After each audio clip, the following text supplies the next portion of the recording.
नर्मदे मैया की, नर्मदे मैया की, भारत माता की।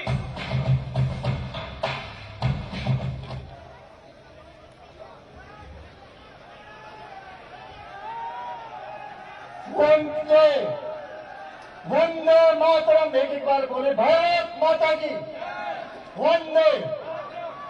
नर्मदे हर। आप सब लोगों से निवेदन है, कृपया शांत हो जाइए। माननीय मुख्यमंत्री जी यहां से 4:30 बजे प्रस्थान उन्हें करना अनिवार्य है।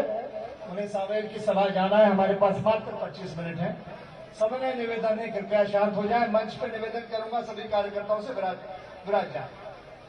सम्मानीय हमारे प्रदेश के यशस्वी मुख्यमंत्री जी शिवराज सिंह चौहान साहब और सागर मंच, सभी को प्रणाम करता हूं। समय की कमी है, पूरे मंच को प्रणाम करता हूं। यहाँ पे जितने भी हमारे गणमान्य जन हैं, सबको प्रणाम करता हूं। सभी पत्रकार बंधुओं का अभिवादन करता हूं। संक्षिप्त में अपनी बात रखूंगा, मुख्यमंत्री जी को हमें सुनना है। हम यहाँ पे आज सब एकत्रित हुए हैं, सबको पता है क्यों एकत्रित हुए हैं। ये क्षण बहुत महत्वपूर्ण है, ये समय बहुत महत्वपूर्ण है, अमूल्य है। ईश्वर हमें सब कुछ देता है, सुख, समृद्धि, ऐश्वर्य, सत्ता, धन, वैभव, लेकिन ये कुछ भी स्थायी नहीं होता, क्षणिक है, आता जाता है और पुनः अर्जित किया जा सकता है। लेकिन एक चीज ऐसी है, समय, काल, परिस्थिति जो लौट के नहीं आती, जो सत्य है, अटल सत्य है। और इसलिए मैं आपसे निवेदन कर रहा हूं कि ये समय बदनावर का है, ये भाग्योदय का समय है। इस समय की हमने प्रतीक्षा आजादी के बाद से आज तक निरंतर करी, और जो अधिकार आपको मिला है, जो सत्ता में भागीदारी आपको मिली है, उसका श्रेय शिवराज सिंह जी को दाता है कि उन्होंने बदनावर को अधिकार दिया, हक दिया। हमें आज समूचे विकास के द्वार हमारे लिए खोले। मैं बस एक छोटा सा प्रश्न आपके जहन में छोड़ के जाऊंगा। माननीय मुख्यमंत्री जी, ये कण्व ऋषि की धरती है, कानवा। यहाँ पे आप पधारे, पधारते ही आपने मिलकर राष्ट्र के वैभव महाराणा प्रताप जी का अभिनंदन, स्वागत किया, माल्यार्पण किया। मैं पूछना आपसे ये चाहता हूं कि क्या हम में से कोई ये कहता है या कह सकता है कि महाराणा प्रताप कर्नाटक के थे, तमिलनाडु के थे, राजस्थानी थे, गुजराती थे, पंजाबी थे, हरियाणवी थे, क्षत्रिय थे, राष्ट्र का गौरव थे और हैं और सदैव रहेंगे।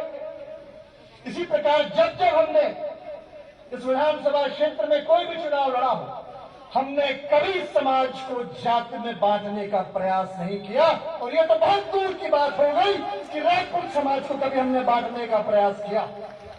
क्या वीर शिरोमणि को कोई बांट सकता है? क्या हम उन्हें संज्ञा दे सकते हैं? समूचे राष्ट्र का गौरव हम सबको नाज है। ये बात अलग है कि वो कहां उन्होंने जन्म लिया, कहां उन्होंने बलिदान दिया। हमें इस बात का गर्व है कि वो हिंदू असुर है, सूर्य है हिंदू समाज, क्षत्रिय गौरव। अब आप बताइए कि क्या एक चुनाव के लिए हम अपने स्वार्थ के लिए महापुरुषों को बांट दें, समाज को बांट दें, टुकड़ों में कर दें, जहर घोल दें? क्या ये सही है? क्या होना चाहिए? मिथ्या आरोप लगाएं, मन घड़त बातें कहें? आवश्यकता क्या है क्षेत्र में? चुनाव होता है क्षेत्र के विकास और प्रगति के लिए, उसमें निर्णय आप देते हैं। और आज ये चुनाव बदनावर का है।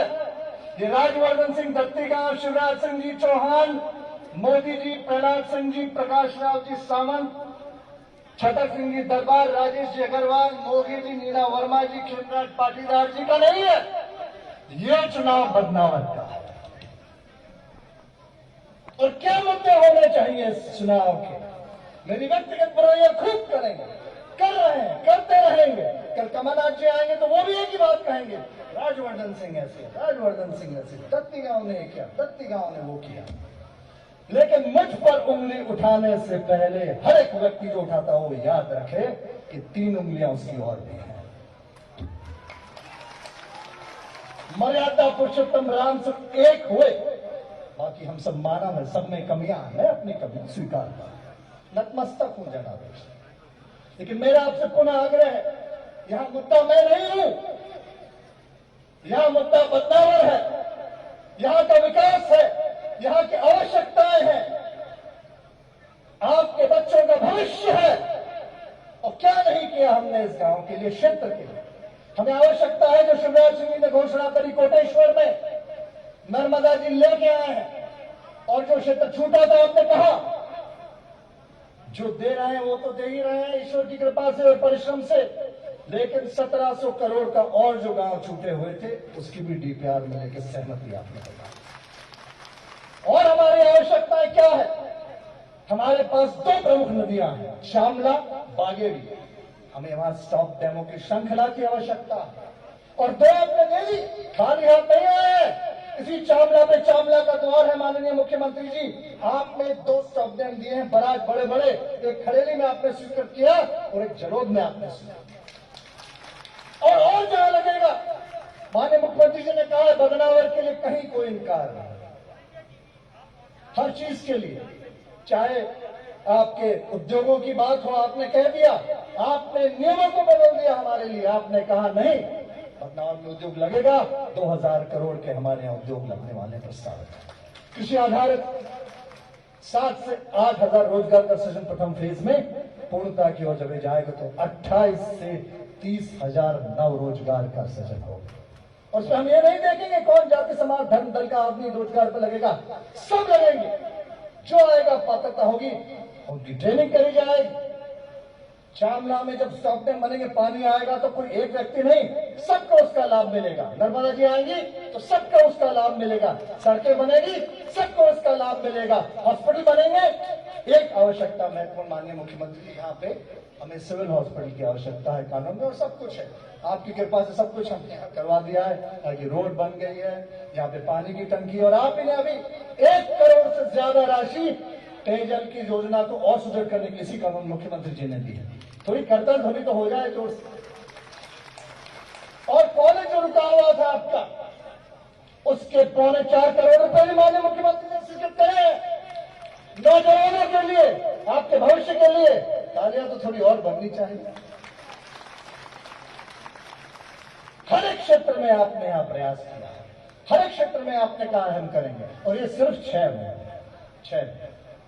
एक तरफ झूठा वचन पत्र था, आवास का अधिकार 0 आवास, महिला समूह कर्जा माफ 1 रुपया माफ, रोजगार भत्ता 1 रुपया भत्ता, कन्यादान पे झूठ बोले 51,000 किसी को नहीं, कर्ज माफी पे झूठ बोले आज तक नहीं।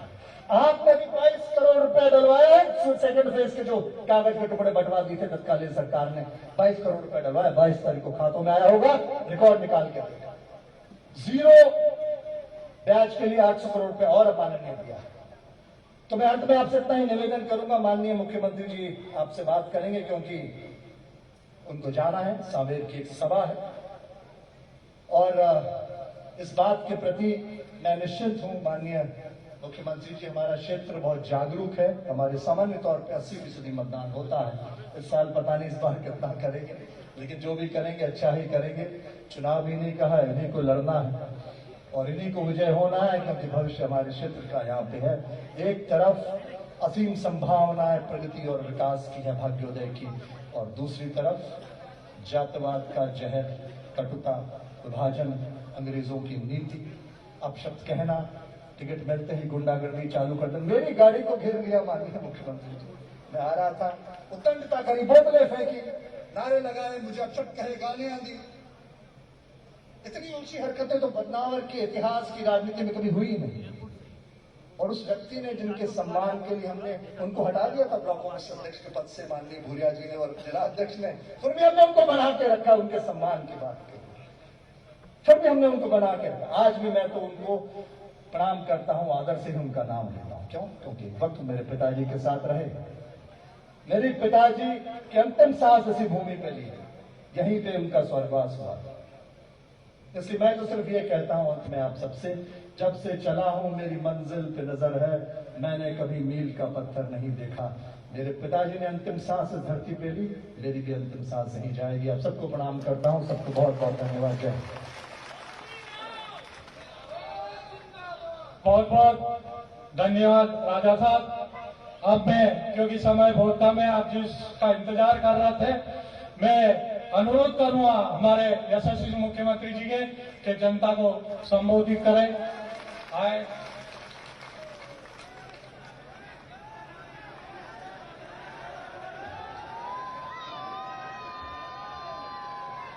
बोलिए भारत माता की, नर्मदा मैया की, महाकाल महाराज की, कानवन और आसपास की जनता की, सभा में आई बहनों भाइयों की और मेरे भांजे और भांजियों की,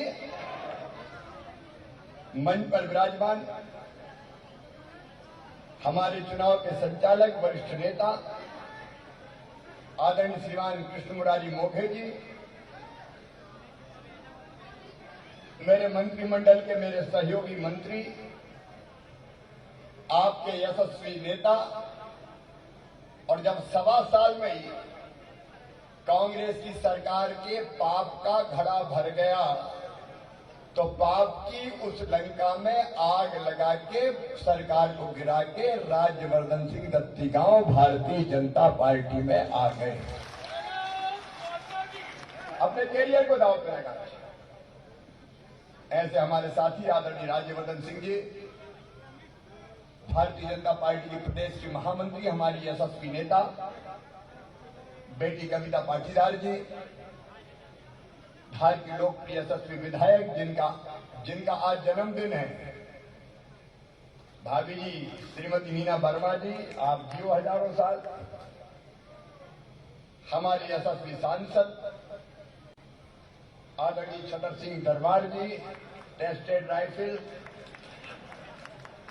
हमारे दूसरे सांसद पीछे है क्या, झाबुआ रत्नाम वाले आदरणीय गुमान सिंह जी, आदरणीय हमारे वरिष्ठ नेता पूर्व विधायक श्रीमान खेमराज पाटीदार जी, आदरणीय करण सिंह जी, मनोज सोवानी जी, भाई राजेश अग्रवाल जी। यार ठीक से प्रणाम करो, चिंता मत करो यार राजेश, हम भी तुम्हारे साथ हैं, चिंता नहीं करना। डॉक्टर प्रहलाद सिंह जी,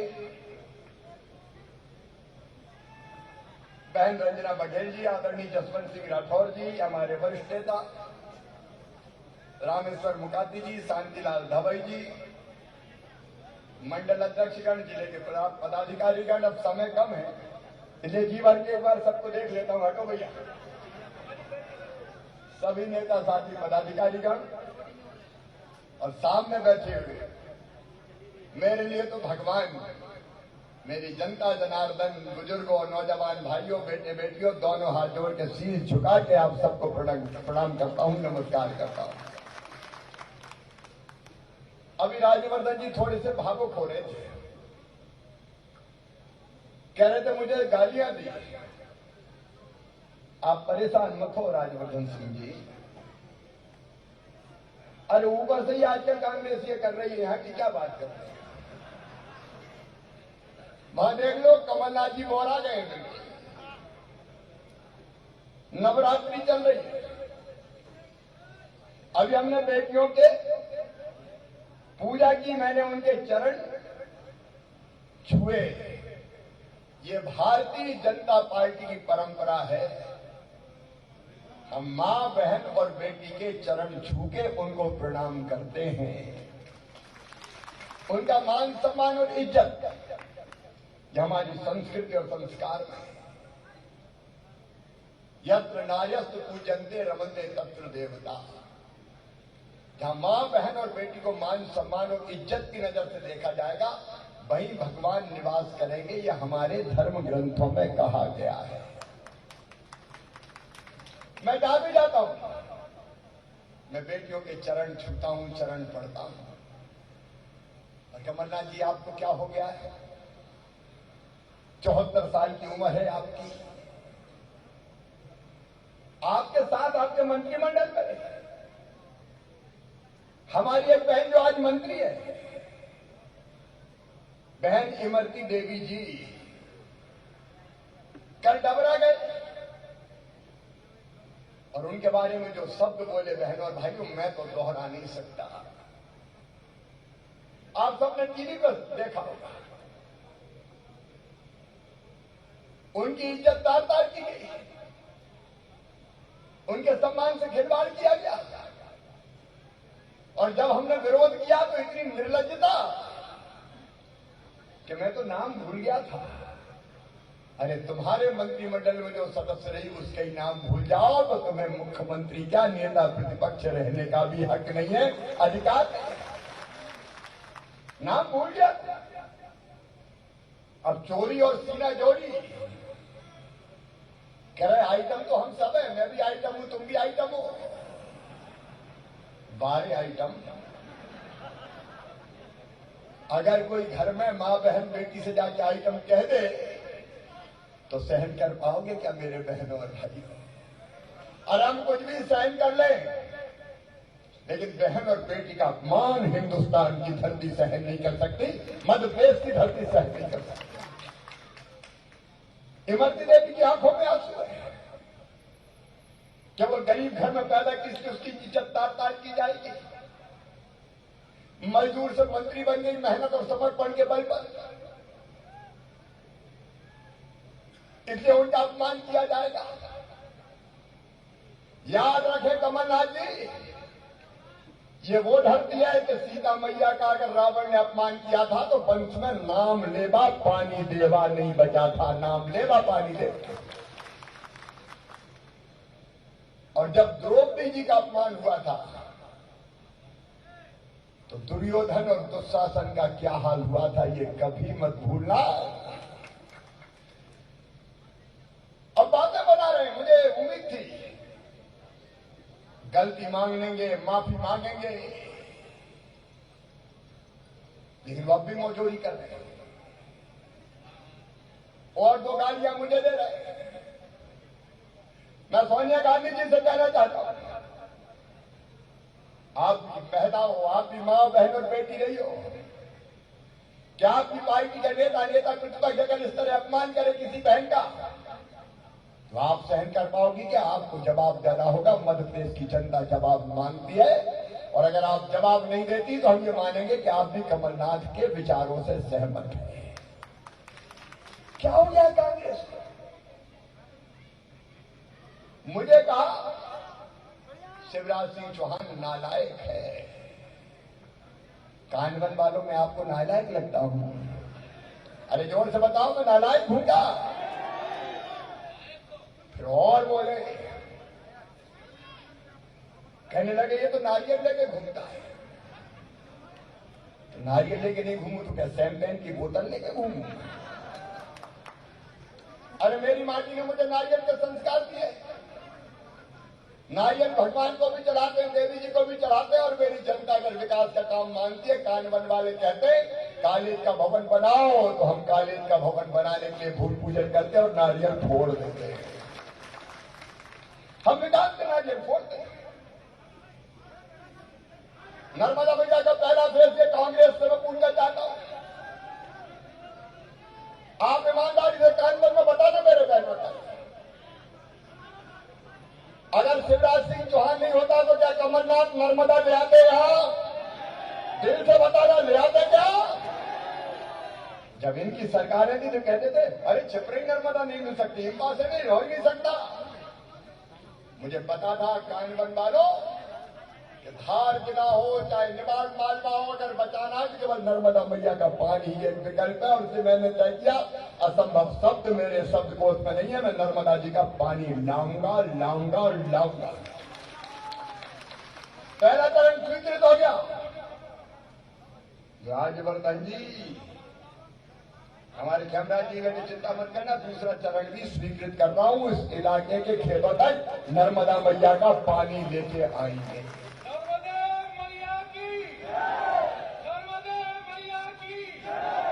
अब हम नर्मदा जी का पानी लाते हैं और नारियल फोड़ते हैं तो वो कहते नारियल लेके घूम रहा है।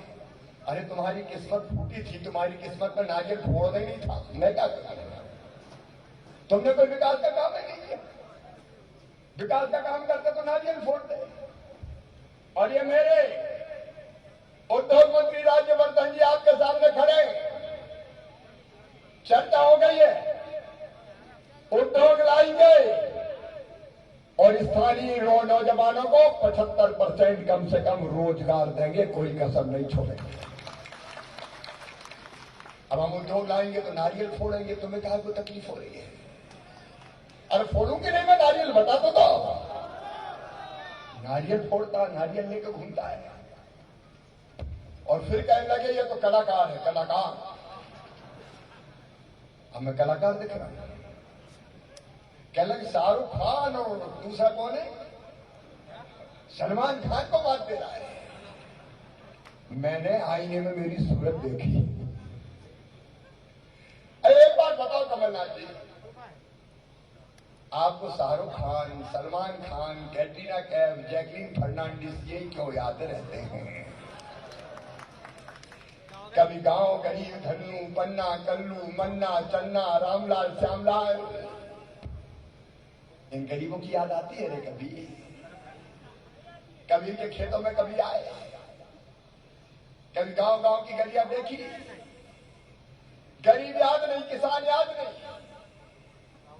और हम खेतों में उतरते हैं तो उनको तकलीफ होती, कहते हैं कलाकार है।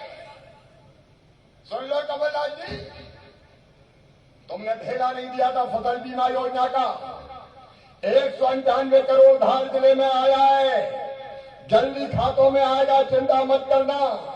और जिनका रह गया उनकी भी फिर से जांच करवा रहा हूं, वो भी चिंता मत करना।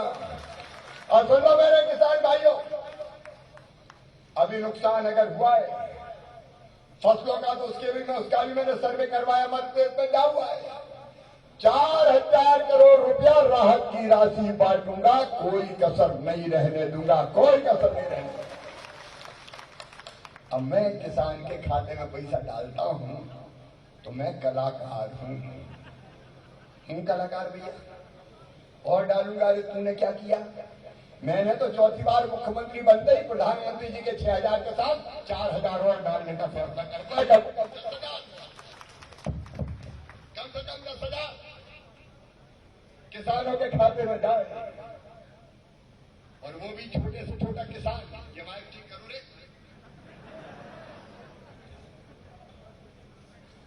छोटे से छोटा किसान।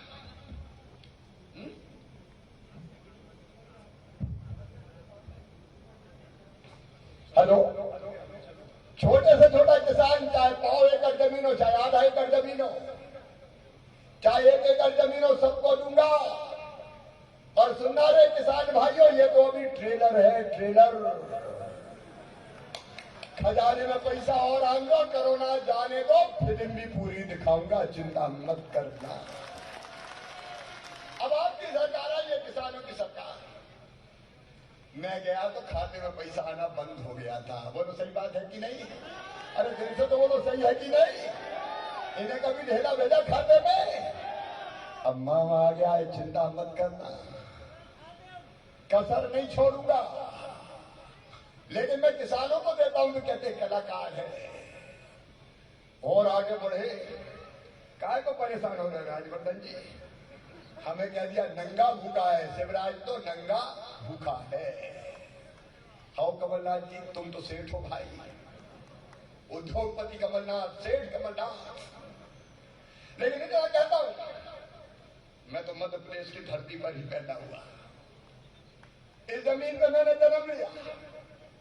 और जन्म भी भैया मेरा अस्पताल में नहीं हुआ, कच्चे घर में हुआ था। मेरा गांव जो है भाई, मेरा नरा गला है।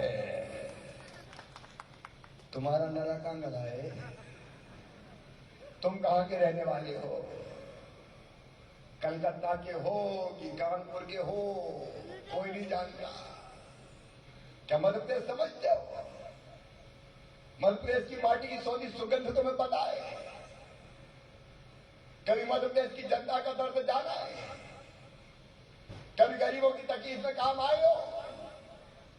अरे तुम तो ठहरे परदेसी, साथ क्या निभाओगे?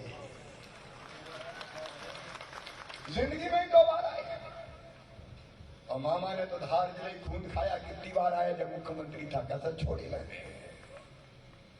कह रहे नंगा भूखा है। हाँ, मैं नंगा भूखा हूं, लेकिन सेठ कमलनाथ जी ये नंगा भूखा है जिसने गरीबों को 1 रुपया किलो गेहूं चावल और नमक खिलवाया है, गरीबों की थाली खाली नहीं रहने दी। और आगे भी कोई रह गया हो तो नहीं रहने दूंगा, और नाम गरीबी रेखा में जोड़ूंगा। हाँ, मैं नंगा भूखा हूं, तुम सेठ हो।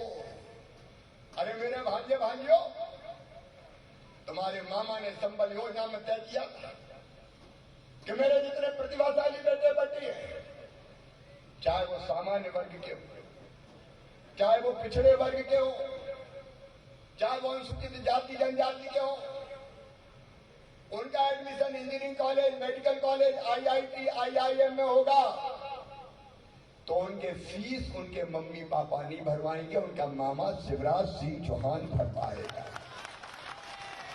सेठ कमलनाथ, तुमने योजना बंद कर दी। भांजे भांजियों, नंगे भूखे मामा ने योजना फिर से चालू कर दी रे, तैयारी करो। मेरे भांजे भांजियों के लैपटॉप देना सेठ ने बंद कर दिए। मामा ने फिर से लैपटॉप देना शुरू कर दिए। ये सेठ ब्याज की गठिया मुंडी पे धर के चला गया कर्जा माफी के नाम पे। अब जहां जाता हूं किसान कहते मर गए मामा, डिफाल्टर हो गए रे, 18% ब्याज का कर्जा लग रहा है। तो चिंता मत करो, ये नंगा भूखा मामा तुम्हारे सर से ब्याज की गठरी भी उतारेगा, चिंता मत करना। सेठ कमलनाथ, हमने तय किया कि मेरी गरीब बहनें बेटा बेटी को जन्म देंगी। जन्म देने के पहले 4,000, जन्म देने के बाद 12,000, 16,000 रुपया खाते में डालूंगा लड़ुआ खाने के लिए। और सेठ कमलनाथ, तूने मेरी बहनों के मुंह से लड़ुआ भी छीन लिए रे, वो योजना भी बंद कर दी। ये नंगा भूखा शिवराज, हमने मुख्यमंत्री कन्यादान योजना बनाई है। तुमने 51,000 कह के फेरे तो पड़वा दिए, लेकिन ढेला नहीं दिया बेटियों को भी। सेठ कमलनाथ ने धोखा दिया। हम नंगे भूखे हैं। हमने लाड़ी लक्ष्मी योजना बनवाई और तुम सेठ हो, तुमने वो योजना ठंडे बस्ते में डाल दी। हम नंगे भूखे, हमने तय किया एक्सीडेंट में अगर कोई जवान की मौत हो जाएगी गरीब की, तो विधवा बहन की जिंदगी पहाड़ न बन जाए, इसलिए 4 लाख रुपया खाते में डालेंगे। हम उस बहन को 4 लाख देते थे ताकि जिंदगी कट जाए। और सेठ कमलनाथ, तूने मेरी विधवा बहनों के 4 लाख छीन लिए। हम सामान्य मौत को 2 लाख देते थे, तुमने वो 2 लाख छीन लिए। और अंतिम संस्कार के अगर गरीबों के घर मौत हो जाए तो ये मामा नंगा भूखा 5,000 भिजवाता था ताकि अंतिम विदाई तो इज्जत के साथ हो जाए। ए सेठ कमलनाथ, तूने तो गरीबों के कफन के भी 5,000 छीन लिए और मुझे नंगा भूखा कहते हैं। मेरे बहन और भाइयों, मध्य प्रदेश बनाने में जुटे हुए हैं। मुझे मुख्यमंत्री पद की अब कोई 4 में अलग नहीं है, 4थी बार हो गया है। लेकिन मैं वचन देता हूं, मैं मध्य प्रदेश को बदलने के लिए, आपकी तस्वीर और तकदीर बदलने के लिए, बच्चों का भविष्य बदलने के लिए फिर मुख्यमंत्री बनाऊं। ये भगवान की कृपा है, महाकाल महाराज की कृपा है। हमने तो सोचा ही नहीं 7 साल में फिर आ जाएंगे। अब हम तो झोला लेकर निकल पड़े, जब 5 साल लड़ाई भड़ाई करना है। इन 7 साल में पाप का गड़ा भर गया, भ्रष्टाचार का अड्डा बना दिया वल्लभ भवन को, घोटालों को अंजाम दिया, विकास के काम नहीं किए। और जब इनके पाप का घड़ा भर गया तो राज्यवर्धन सिंह दत्तीगांव ने सिंधिया जी के साथ मिलके पाप का घड़ा फोड़ दिया। तो 7 साल में चले गए तो हम क्या करें भैया। लेकिन हम मध्य प्रदेश बनाने के लिए, आपको जानकारी, जब मैं पिछली बार आया था, कानवन क्षेत्र सहित पूरे क्षेत्र में विकास की योजनाओं को अंजाम दिया था। आने वाले 3 साल में कोई गरीब कच्चे घर में नहीं रहेगा। आने वाले 3 साल में मेरी माताएं बहनें हैंडपंप पर पानी नहीं भरेगी, नल जल योजना बना के हर घर में नल का पानी दिया जाएगा। समय कम है क्योंकि मुझे सावेर भी पहुंचना पड़ेगा, हेलीपैड वहां भी बहुत दूर है, यहां भी बहुत दूर है। और इससे मैं आप सबसे आज निवेदन करने आ रहा हूं। वो हमें गाली देंगे, रहने दो यार, क्या फर्क पड़ता है। मुझे अंतर नहीं पड़ता, अपना मान सम्मान तो अपनी जनता है, लेकिन बहन की बेइज्जती और मां की बेइज्जती की है बेटी की, तो वो सहन मत करना मेरे बहन और भाइयों। मध्य प्रदेश की बेटी का अपमान सहन है, और विकास के लिए, जनता के कल्याण के लिए, गरीबों के उत्थान के लिए, किसानों की आय दुगनी करने के लिए मेरी प्रार्थना है, राज्यवर्धन सिंह दत्ती गांव को आपका आशीर्वाद दीजिए। हम विकास में कोई कसर नहीं छोड़ेंगे। बोलिए, आप सबको मुझ पर विश्वास है? पीछे तक एक स्वर में बताना, ईमानदारी से विश्वास है? तो मैं विकास में कसर नहीं छोड़ूंगा, लेकिन याद रखना, मैं मुख्यमंत्री तभी बना रहूंगा जब राज्यवर्धन सिंह दत्ती गांव यहां से जीत के आएंगे। दोनों जुड़े हुए हैं। आप कमल की बटन दबाएंगे तो आपका वोट दत्ती गांव जी को तो मिलेगा ही, मुख्यमंत्री बने रहने के लिए शिवराज सिंह चौहान को भी मिलेगा।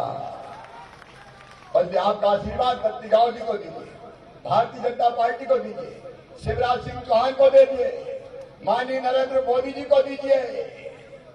बोलिए, सब तैयार है? तो मेरे साथ आज खड़े होकर इस सभा में, इस कार्निवल में संकल्प लेंगे, कोई जाति नहीं, कोई दूसरा मुद्दा नहीं, एक ही मुद्दा, विकास और जनता का कल्याण और मोदी जी के हाथ मजबूत करना।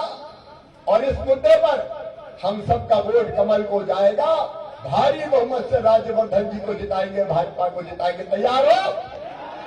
तो मेरे साथ दोनों हाथ ऊपर उठा के, दोनों मुट्ठी बांध के, भारत माता की जय बोल के भाजपा को जिताने का संकल्प ले। बोलिए, भारत माता की, भारत माता की। मेरे बहनों और भाइयों, आज मैं स्वर्गीय श्री प्रकाश जी सावंत के चरणों में प्रणाम करता हूं, उनके चरणों में श्रद्धा के सुमन अर्पित करता हूं। उनके बिना कार्निवल अधूरा लगता है। और महाराणा प्रताप जी के चरणों में, महाराणा प्रताप के चरणों में प्रणाम करता हूं। बोलिए, महाराणा प्रताप की नर्मदा।